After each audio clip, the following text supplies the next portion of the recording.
بسم اللہ الرحمن الرحیم وَإِذْ قُلْتُمْ يَا مُوسَىٰ لَن نَّصْبِرَ عَلَىٰ طَعَامٍ وَاحِدٍ فَادْعُ لَنَا رَبَّكَ يُخْرِجْ لَنَا مِمَّا تُنبِتُ الْأَرْضُ مِن بَقْلِهَا وَقِثَّائِهَا وَفُومِهَا وَعَدَسِهَا وَبَصَلِهَا لَا تَسْتَبْدِلُونَ الَّذِي هُوَ أَدْنَىٰ بِالَّذِي هُوَ خَيْرٌ اهبطوا مصرا فإن لكم ما سألتم وضربت عليهم الذلة والمسكنة وباءوا بغضب من الله ذلك بأنهم كانوا يكفرون بآيات الله ويقتلون النبيين بغير الحق ذلك بما عصوا وكانوا يعتدون۔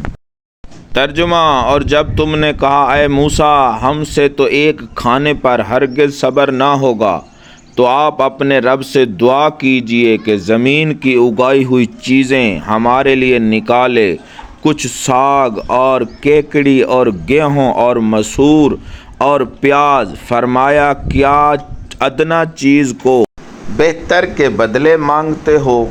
اچھا، مصر یا کسی شہر میں اترو، وہاں تمہیں ملے گا جو تم نے مانگا، اور ان پر مقرر کر دی گئی خواری اور ناداری اور خدا کے غضب میں لوٹے۔ یہ بدلہ تھا اس کا کہ وہ اللہ کی آیتوں کا انکار کرتے اور انبیاء کو ناحق شہید کرتے۔ یہ بدلہ تھا ان کی نافرمانیوں کا اور حد سے بڑھنے کا۔ تفسیر صوفیانہ: جس طرح بنی اسرائیل ایک طعام پر صبر نہ کرتے ہوئے غیر معقول باتیں کہہ بیٹھے، اسی طرح انسان کا نفس اپنی کم ہمتی کی بنا پر اس طعام یعنی اسرار غیبی جو اللہ تعالیٰ سے اسے نصیب ہوتے ہیں کہتا ہے۔ نبی کریم صلی اللہ علیہ وآلہ وسلم صبر کرتے جب کہ آپ پر واردات ہوتے ہیں، جیسا کہ فرمایا مجھ جیسے تم کب ہو سکتے ہو، مجھے تو میرا رب کھلاتا ہے پلاتا ہے۔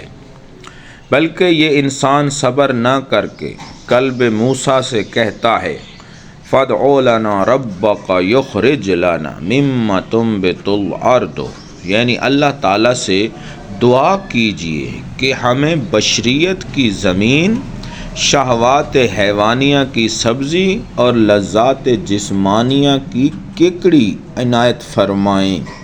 اللہ تعالیٰ نے فرمایا استبدلون، کیا تم باقی پر فانی کو ترجیح دیتے ہو؟ اہبطوا، مقامات روحانی علوی سے اتر کر قالب سفلی کے شہر میں چلے جاؤ۔ فَإِنَّ لَكُمْ سَأَلْتُمْ، تمہیں وہی کچھ ملے گا جو تم نے خسیس مطالب طلب کیے۔